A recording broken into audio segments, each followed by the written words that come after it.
9, 8, 7, 6, 5, 4, 3, 2, 1. To 1926. Happy New Year. Happy New Year. Now listen, everyone. Please. I've been a very fortunate man, especially to have friends like all of you. And not many people went to Australia and bought a farm over a copper seam.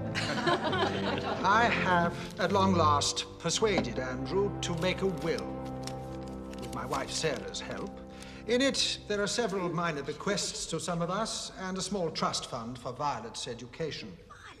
The main part of the estate, 75%, goes to the Ellingfort Medical Foundation. Oh, how splendid. Dr. Pritchard, of which you're chairman.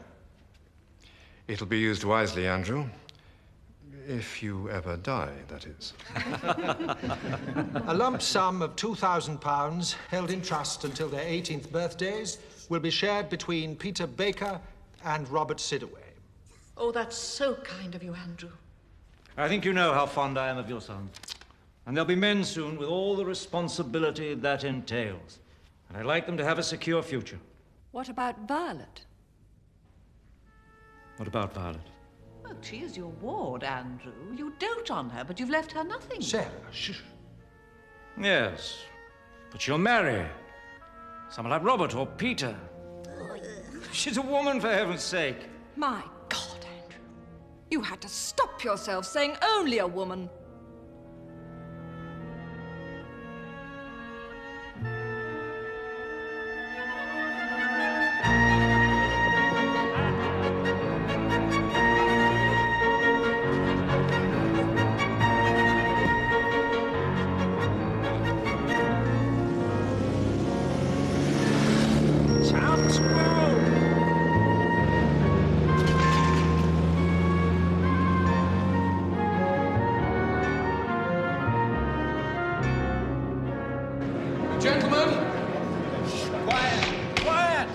The motion before us is, this House believes that women can never be accorded equal status with men.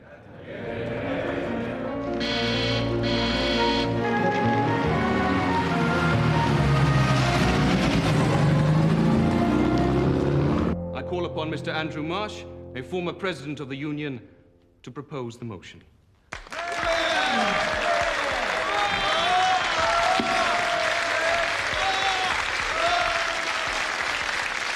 President, gentlemen, few people, if any here today, would deny their fellow human beings, regardless of color, creed, or gender, the fundamental right of respect.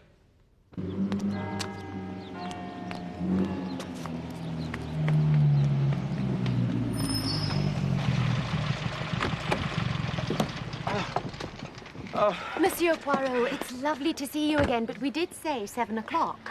My dear Mademoiselle Violet, you must forgive me. You must blame the 2-inch nail who punctured us at Bulldog.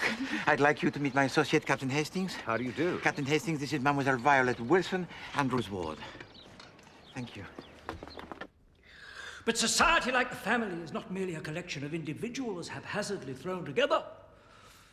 In order to function industrially, politically, socially, both must be structured, divided into those who make decisions, those who put them into practice, those who lead, those who follow. This is Miss Campion, the principal of my college. Mademoiselle? We really should hurry. The debate's underway, and Andrew's already speaking. Such designations are status and are determined by a woman. Her name is Mother Nature.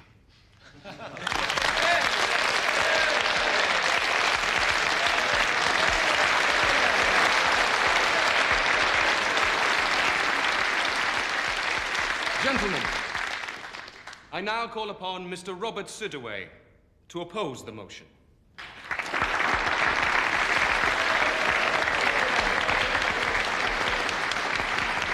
Mr. President,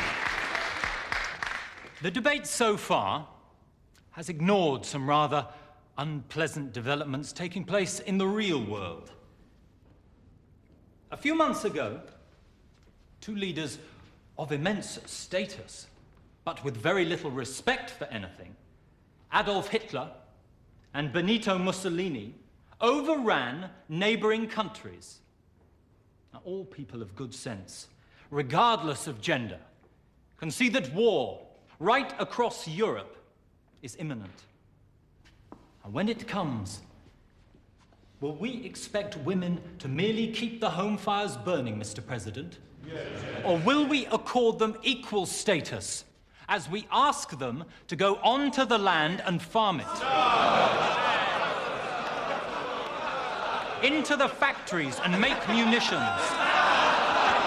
Join the armed forces and fight. Into the valley of death rode the 500 members of the Women's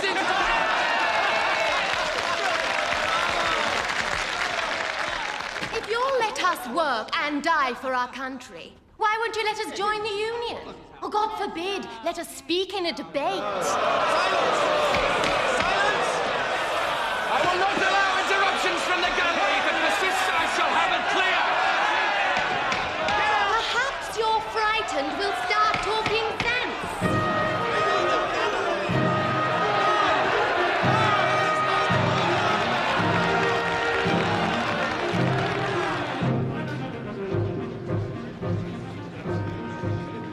Never mind the outcome, Bobby.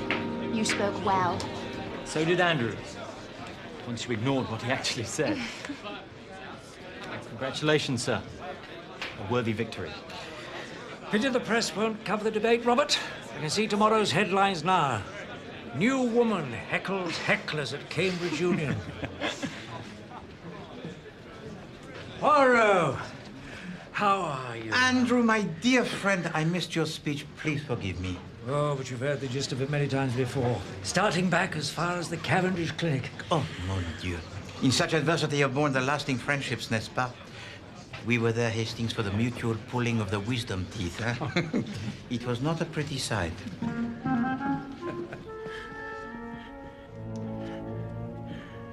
Damn doctor of mine never offers me anything for this wheezing. Perhaps because you tell him it does not bother you. Blasty man can see it does, surely. Uncle Andrew's had a wonky heart for years. It leaves him short of breath, though not of voice. This room is a place most industrious. Do you not agree, Hastings? Certainly is. I run a magazine, monsieur, called New Prospects. I'm hoping to expand it once I graduate. Merci. Do you have any money? Oh, Violet. If you won't invest, Uncle Andrew, I understand that. But somebody will. Have you tried one of the banks, Mademoiselle Violet? Were I a man, they would give me a loan tomorrow. Well, I told you the reason for that. Women in business are just begging to be taken advantage of. Right, Hastings? Can't say I really know any women. Oh, in business, that is. Point proved. Motion carried. 3 against 1, eh, Poirot? No, mon ami. 2 against 2. Look, I know you've booked into an hotel, Poirot, but why don't you join us for a few days at Crabtree? Come over tomorrow for lunch. We should be delighted.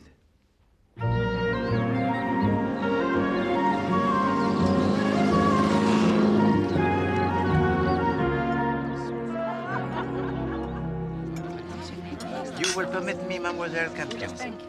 You like for your students to have the views that are very strong, n'est-ce pas? I positively encourage it, Mr. Poirot. John, before I forget, our meeting tomorrow, could we make it a little later? Why don't we meet for lunch? My office at 12:30. Affects you, Martin. I'm afraid. I'm changing my will. It's your money, Andrew. Is Violet to be mentioned in your new will, sir?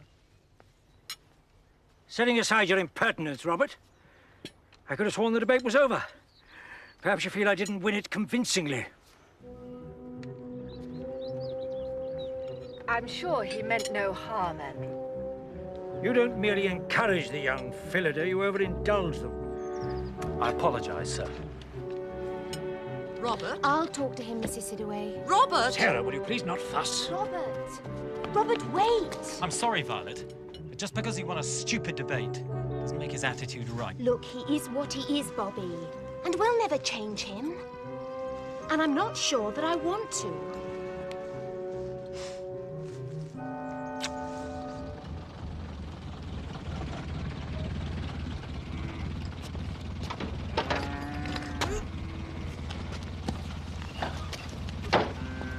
Tell your dad I'll leave a sack of sweet potatoes up by your front drive, right? Yeah, thanks for the lift.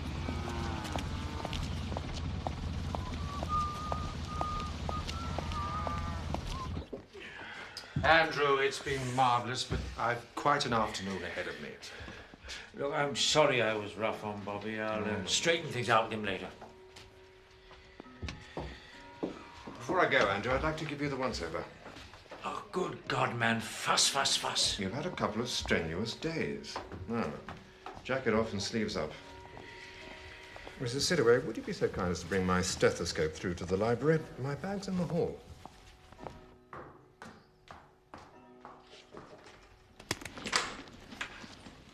Afternoon, Mrs. Sidaway. Peter, what are you doing? Fortnight's leave, then we're off to Palestine. There's no one at the cottage, and Dad's on duty. I don't suppose Mother's... Yes, your mother's in the kitchen. Why don't you go and find her? Mother!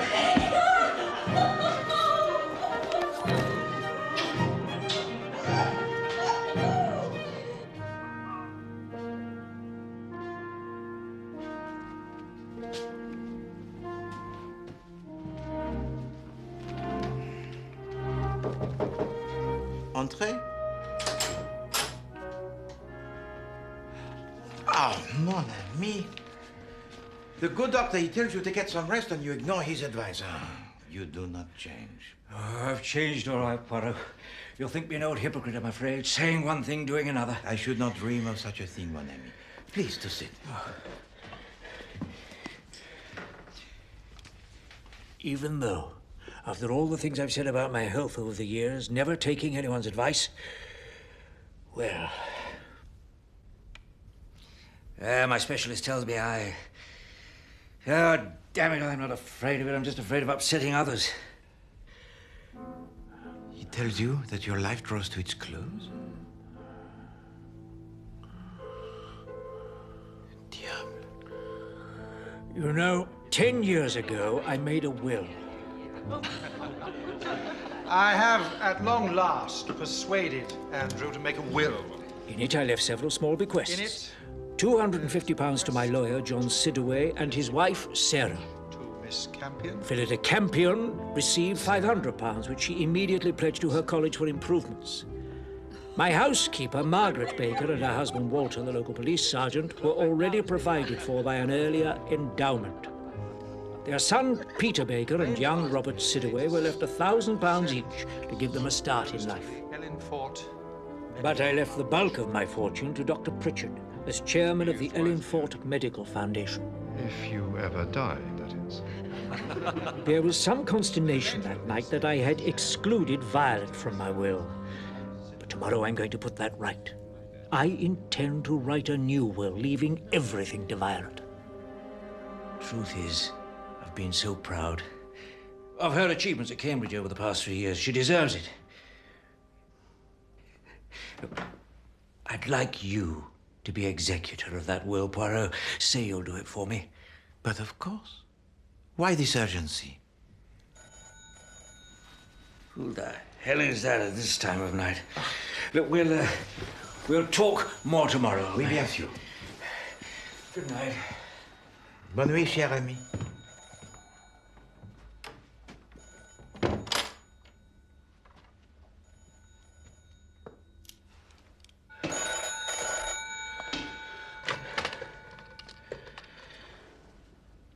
Hello?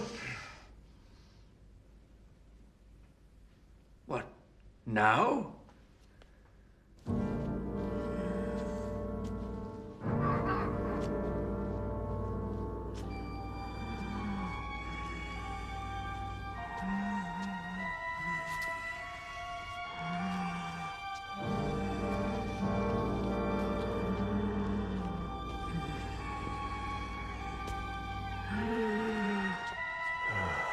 Couldn't this have waited?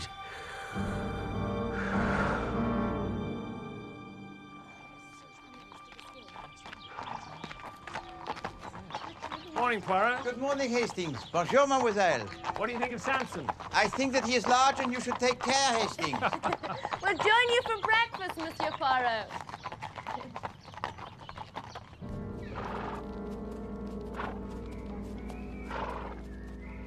What a charming folly. Andrew restored it about 15 years ago. Comes here to think. Race your back. Come on. Wait a minute, Violet.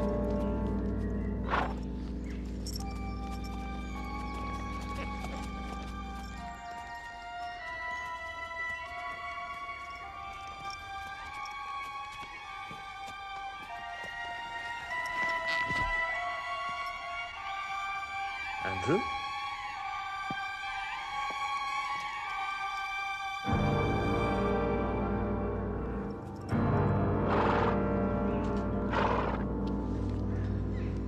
Violet, go back to the house and get Sergeant Baker. And Poirot, too.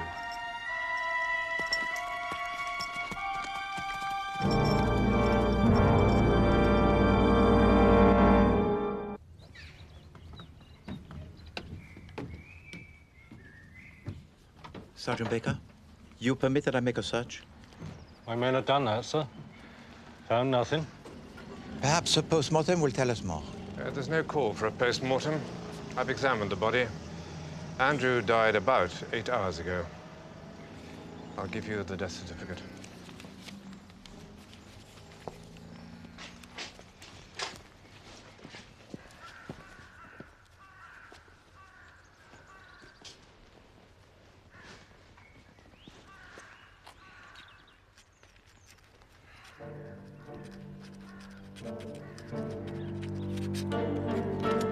Heart failure?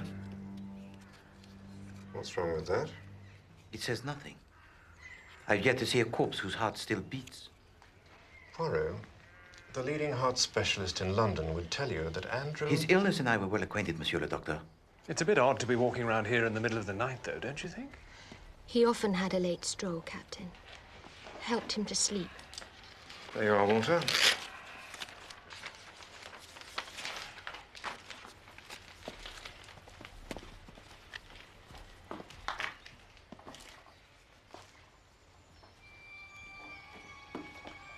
Last night, Andrew tells me he was to make a new will. midnight, he gets a telephone call. This morning, he is dead. No, this is no coincidence, Hastings. We must make the search. And Hastings, leave not a rock unturned.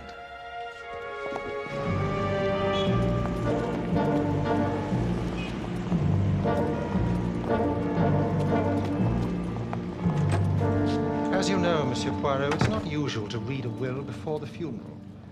But in this case, I've made an exception, hoping to dispel your fears concerning Andrew's death. Thank you.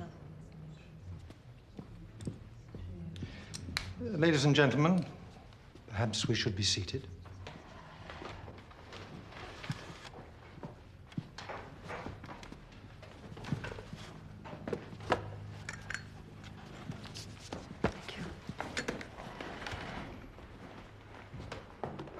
It wasn't a complicated will, Mr. Poirot. We were all present at the witnessing 10 years ago now. The will, Monsieur Cédric?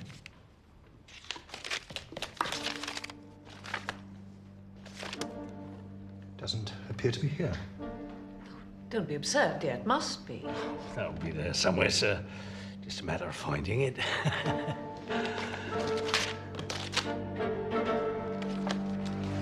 Mesdames et messieurs, Endru Marš was a good friend to all of us here in this room, and yet it seems that you wish his death to pass unquestioned. Not all of us, Mr. Poirot. And now we have the disappearing will, and still you do nothing, Sergeant. With respect, Poirot, I think you're reading too much into it. Indeed. The new will that Endru Marš intended to write would have left everything to Mademoiselle Violet, with Poirot as executor. Very well, I will execute. But beware, mes amis, for in so doing, with or without your help, I will unravel the mystery of his death.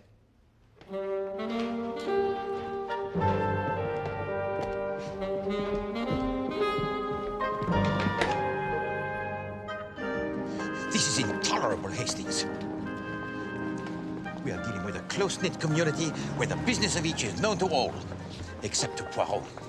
Yet. Just a second, Poirot. That missing will be a godsend. It'll mean Andrew died intestate. Thank you for that note of optimism, Hastings. But all you have to do is tell the probate court that Andrew wanted Violet to have everything. And you think that they will accept that? The wishes of Endru Marš, told to me in confidence, without any witnesses? I see. Poirot, I wonder if I might have a word. Santé. Good health. I want you to know that I am the major beneficiary of Andrew's missing will, as chairman of the Ellen Ford Foundation, in case you get the wrong end of the stick. I have no stick by either end, Monsieur le Docteur. Yes, but you might reasonably think that 75% of the Marsh estate is worth killing for. And Andrew was going to make a new will, he said. But you would not have stolen the old will, since it favored you? Andrew told you he wanted Violet to have everything, you said. Did he mention nobody else? No. Why is it that you ask? Because for a long time now, I've believed that Andrew had a son. Belief, Monsieur le Docteur, is good, but it is not good enough. Andrew, John, and myself, we met at Crabtree one night. Must have been 2 years ago now. Sarah was away, and Robert had just been accepted at Cambridge. His father was full of it, bursting with pride. To Robert. To Robert. To Robert. Robert. Thank you. Very happy for you, John. Oh. Forgive me, both of you. I rattle on as if you fellows had sons to be proud of as well. What makes you think I don't understand your pride perfectly? You may be my solicitor, John, but you don't know everything about me. Does he, Maggie? Endru Marš was always very fond of Margaret Baker. Maybe Peter is Andrew's son. I see. Doctor, I thank you. I have been stumbling around in the darkened room, and now you have switched on the light. You see how things go, Hastings? I believe that he was killed for his fortune, but the question still remains. Who would lay claim to it once he had died? Well, there's that son that Pritchard talks about. But then we only have his word that he exists. We find the son, mon ami. We also find the murderer. Soon we may have the word of Madame Margaret Baker. You can't ask a woman a question like that, Poirot. Not only can I, Hastings, I must. Met him in Australia, sir. Hired me as nanny to Violet, his business partner's child. When he came to England, he gave me the chance to come too. Which is where you met your husband, the bobby of the village. Madame Baker, I truly wish to cause you no offense, but Monsieur Endru Marš, he admired you greatly, n'est-ce pas? Oh, yes. And you were also very fond of him? Yes. And perhaps it would be true to say that you did not work for him as the nanny to Mademoiselle Violet so much as to share in his life. Dad, I want to hear this. You're saying I might have a claim to his fortune, aren't you, Mr. Poirot? Be quiet. Dad, you always said Andrew had an eye for the ladies. Yes, well, in my case, he admired from afar. After we came back from Australia, Mr. Andrew was sent to fight in France. You were conceived while he was away. By the time Andrew got leave, Peter was 3 months old. So you worked as the nanny to Mademoiselle Violet while Monsieur Endru, he was absent? Yes. Well, his other friends pulled their weight, of course. But Miss Campion's not much good with small children. Nor Mrs. Sidaway come to that, in spite of being a children's nurse. Ah. Thank you, madame. Got some gall to go casting aspersions like that, Poirot. I have the gall, Sergeant Baker, because a man has been murdered and you refuse to investigate. Very well. The time has now come for me to go above your head.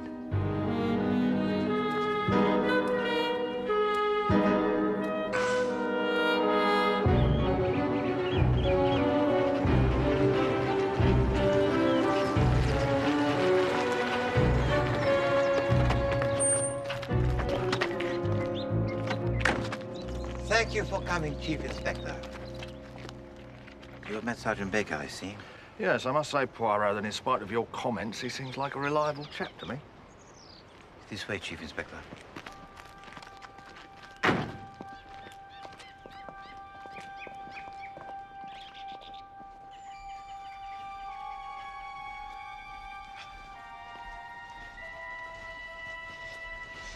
Monsieur Marsh was discovered here, Chief Inspector. No marks on the body? Nothing out of the ordinary found? Rien.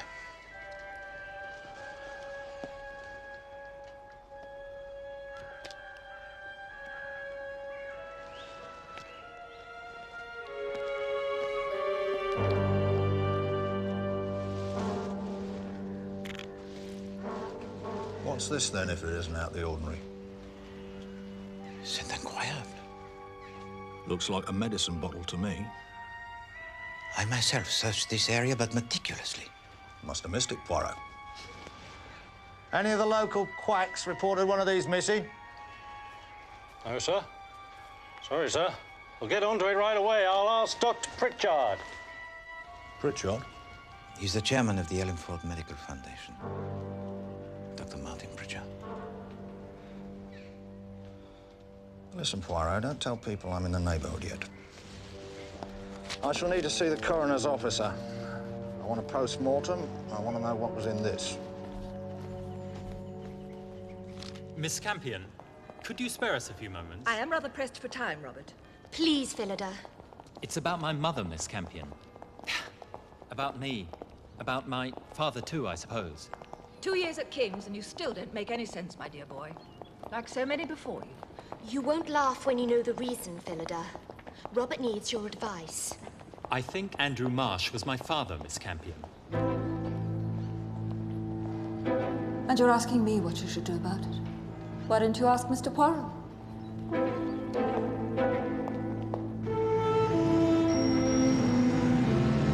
But Robert, why didn't you mention this before today? My mother only told me about it last night. Took some guts on her part. It doesn't seem to have upset you unduly, Robert. Well, after some thought, what difference does it make? Eh bien, Monsieur Robert, I will tell you the difference. In the will that is missing, you inherit a small fortune. If you can prove you are his son, you will inherit a vast one.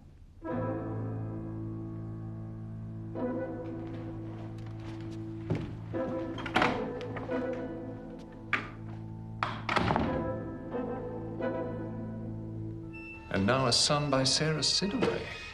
We find the son, we find the murderer, you said. Yes, indeed, Hastings. But it would be unseemly to unmask him the day before the funeral of Endru Marsh.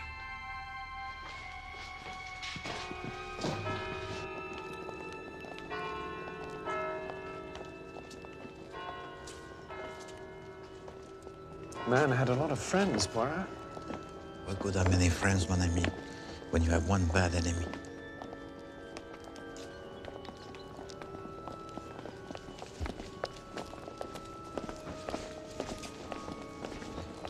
Dr. Pritchard?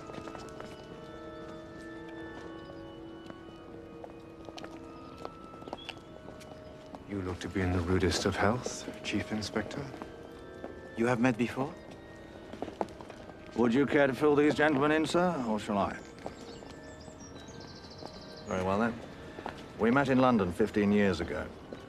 Dr. Pritchard here was running a so-called humanitarian group, helping the terminally ill to kill themselves. To end their suffering, you mean? We investigated his organization, but couldn't prove anything. At a rough guess, I'd say he's up to his old tricks again. No. Yours, Doctor, according to the manufacturer. They send them out with batches of insulin, all numbered so they can keep tabs on them. Because as well as working miracles, insulin can also be lethal. I don't understand. The post-mortem found needle marks in Mr. Marsh's upper arm. Martin Arthur Pritchard, I'm arresting you for the murder of Endru Marsh. You're not obliged to say anything, but anything you do say will be taken down and used in evidence.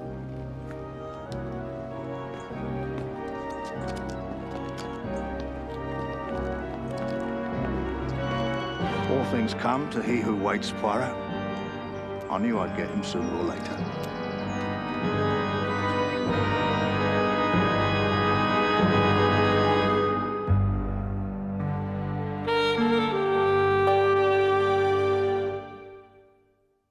Just because the solution to a crime is simple, Poirot, doesn't mean to say it's wrong.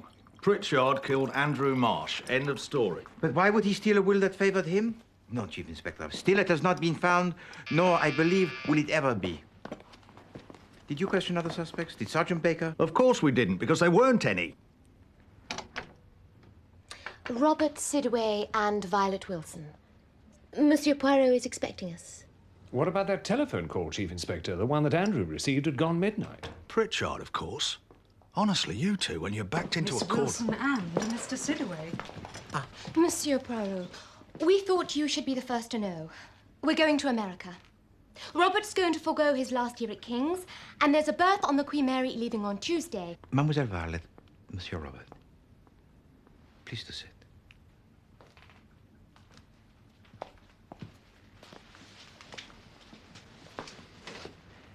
Eh bien, mademoiselle, what of the end of term? What of the graduation ceremony of Mademoiselle Campion? Why the sudden rush, Miss Wilson? What is there to stay for? Women are treated as equals in America. I can forge myself a decent career. And a man I've known all my life is charged, quite insanely, with my guardian's murder. Mademoiselle Violet, your late guardian would not have wanted you to miss the graduation ceremony. Now, I beg of you, before you finally make up your mind, to give Poirot a little more time. Please.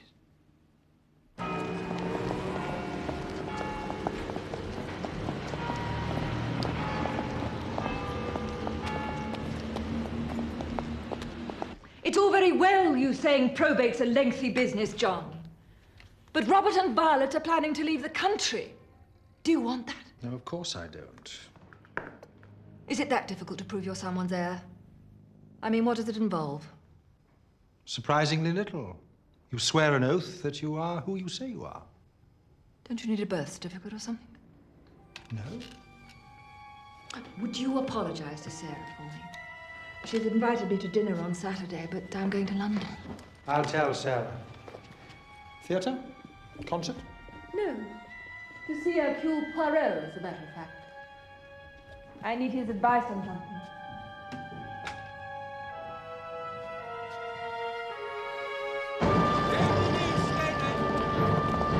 Where did you stand it? Over it, use it, stand it. Picture it, use it, stand it.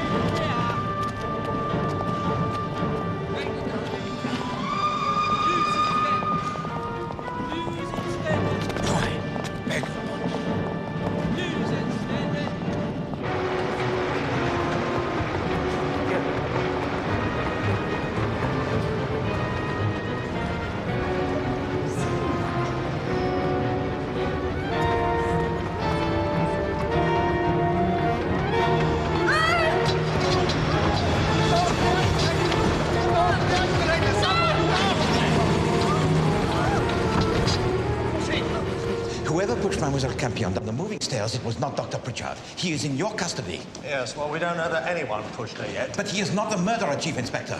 The murderer is still at large. Well, we obviously got her here pretty quickly. At least we know she survived. Nurse? Please. I shall need to speak to Miss Campion as soon as possible. Well, you can't. She's concussed. Very nasty fall, gentlemen. Legs broken in 2 places. She will recover soon. I think you'll find Mrs. Campion's made of pretty strong stuff. She's a miss, Doctor. Miss Campion. You called her Mrs. You, know her well? Well... No, but we know she's not married. Tell me, Doctor, did you call her Mrs. out of habit or a slip of the tongue? Look, I'm sorry, I didn't mean to speak out of turn, but... If there's something you know, Doctor, it's your duty to tell us. Miss Campion has had a baby at some time in her life. By caesarean section, no less.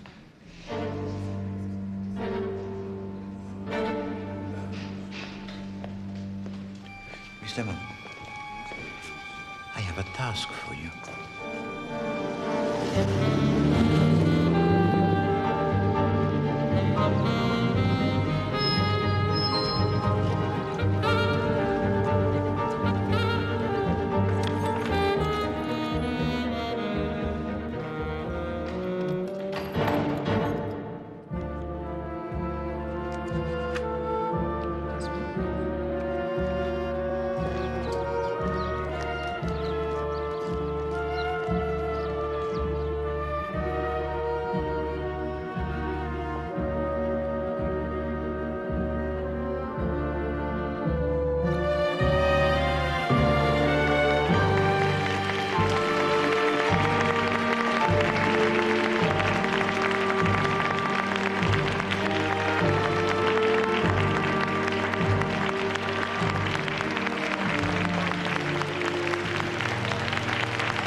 And gentlemen, the end of the academic year is something I would never miss. Although this time it was a close-run thing. As you know, this is always an informal occasion, because while the university here at Cambridge acknowledges the hard work of its male students, it doesn't yet see fit to hold a degree ceremony for women. So I hold my own. Bravo! And as you take your places in society, I hope that 3 years here will have proved you more than worthy of them.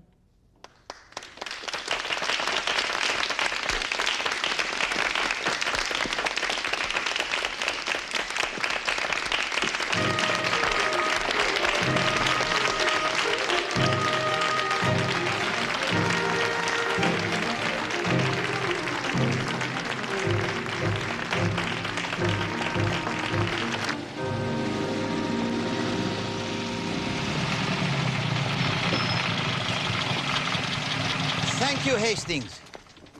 A smile of triumph, Miss Lemon? Of course.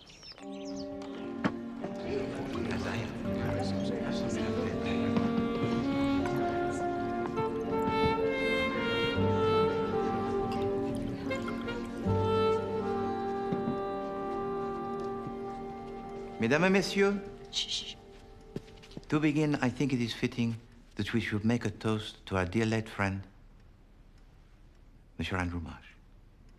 Endru Marš.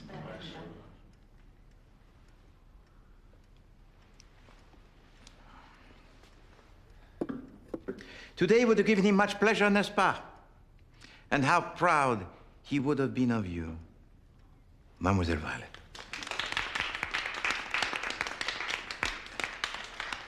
However, there is someone in this room who denied to him this pleasure.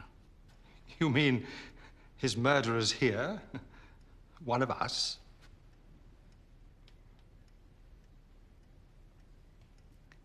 On the night that he died, Monsieur Endru Marš asked me to be the executor of a new will he would make. I believe that he was killed for that fortune, and that the old will was stolen and destroyed so that he would die intestate. So my duty, you see, it has been twofold. First, to find the murderer, and then before this ruthless murderer could lay claim to it, to deliver his estate to Mademoiselle Violet according to his wishes. However, this murderer, he was at work even as my dear friend Andrew told to me his news most tragic. My specialist tells me oh, damn it, I'm not afraid of it. I'm just afraid of upsetting others. What the hell is that at this time of night? Hello? What? Now? And thus the murderer lured him from the house. Couldn't this have waited? To rendezvous at the folly.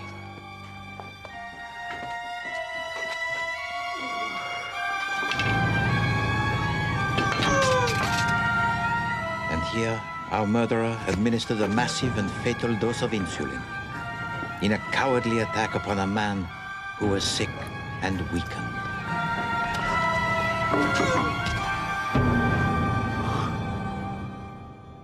Et voilà.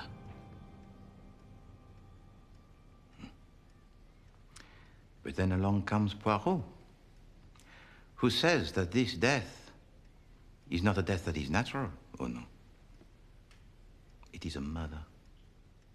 So fearing for their own safety, the murderer pointed the finger toward Dr. Martin Pritchard by placing at the scene of the crime the file containing the insulin. Chief Inspector Japp arrives to help me with the investigation. He examines the folly and he finds it there. Why was that file not found the day of the murder by Sergeant Baker, huh? Because it was not there. No?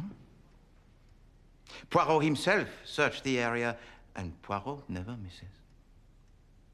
So, my good friend, the Chief Inspector Japp, promptly arrests Dr. Martin Pritchard. And with a man who is innocent charged for the murder, the real killer could now lay claim to the Marsh fortune. So it was thought, without suspicion.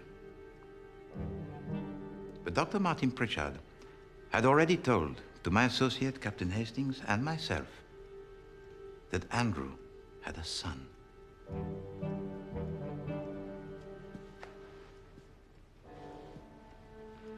Peter, perhaps? That doesn't mean say I'd kill him for it. Or you, Robert. Now, your claim had to it more substance, n'est-ce pas? Because you believed that Endru Marš and your mother were lovers. Robert was with me the night of Andrew's death, Monsieur Poirot. Violet, don't. With the arm that pushed Mademoiselle Campion down the moving stairs. Yours, Peter? Yours, Robert?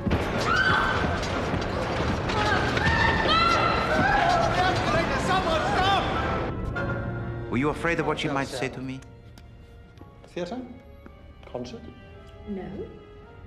To see Hercule Poirot, as a matter of fact. And of course, the killer certainly knew of the visit to London of Mademoiselle Campion to see Poirot. Because Mademoiselle Campion had discovered in a conversation with the lawyer John Sidaway that for a child to claim the estate of the father, the real identity of the mother need not to be revealed. But events took such a turn that did reveal a secret that she herself had kept for more than, what, 20 years?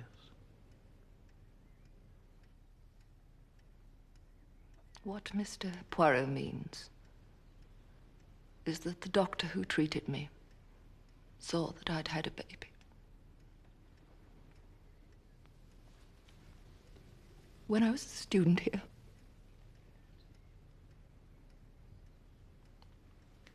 It was but a short step for my secretary, Miss Lemon, to discover the name of that baby. Please to read it, Miss Lemon.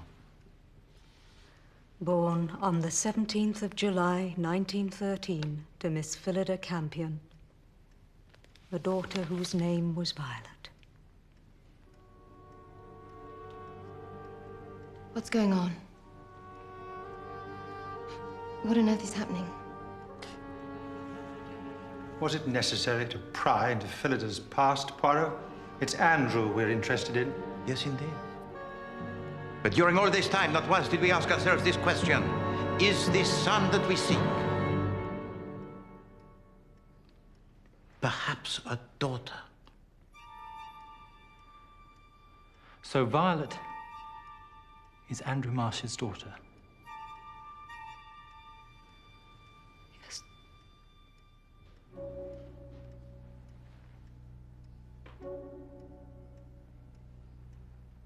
So, Monsieur Robert,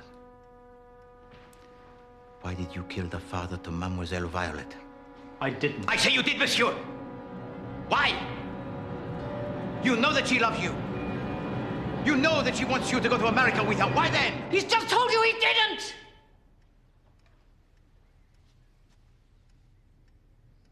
No, madame. Perhaps, Robert, he is not the murderer. Because, just as we thought the heir of Andrew had to be a man, so too did we think of the murderer. This killer was someone who stole a syringe from the bag belonging to Dr. Pritchard, who knew the power of insulin. And you, I was told, had been a children's nurse. Madame Sidaway. It was you who convinced Robert that he was the son of Andrew. It was Robert who told you of the visit of Mademoiselle Campion to London, where you followed her, where you pushed her down the moving stairs. Because you are afraid that at last she would reveal Mademoiselle Violet as the rightful heir. No.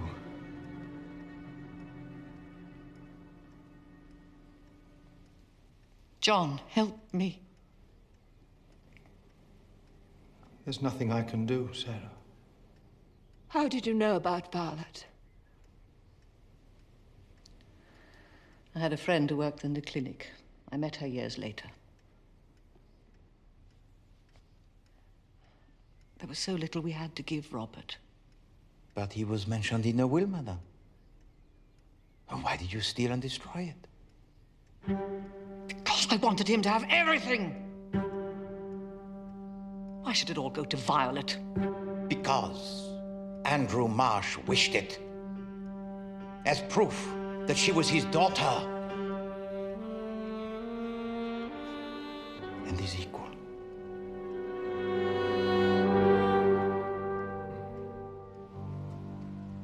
I think you'd better come along with me, Mrs. Sidaway.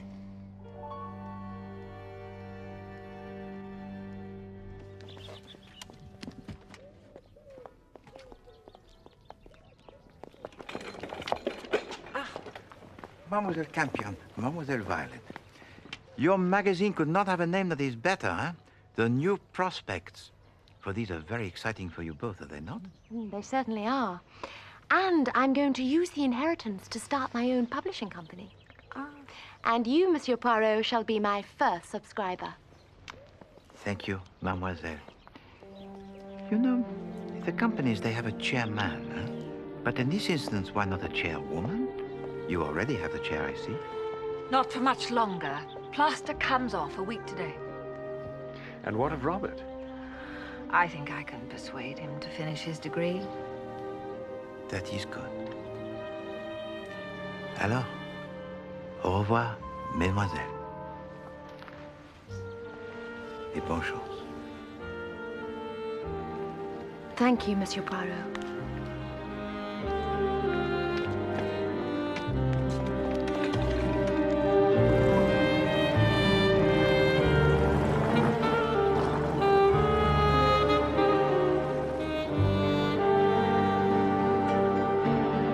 Thank you.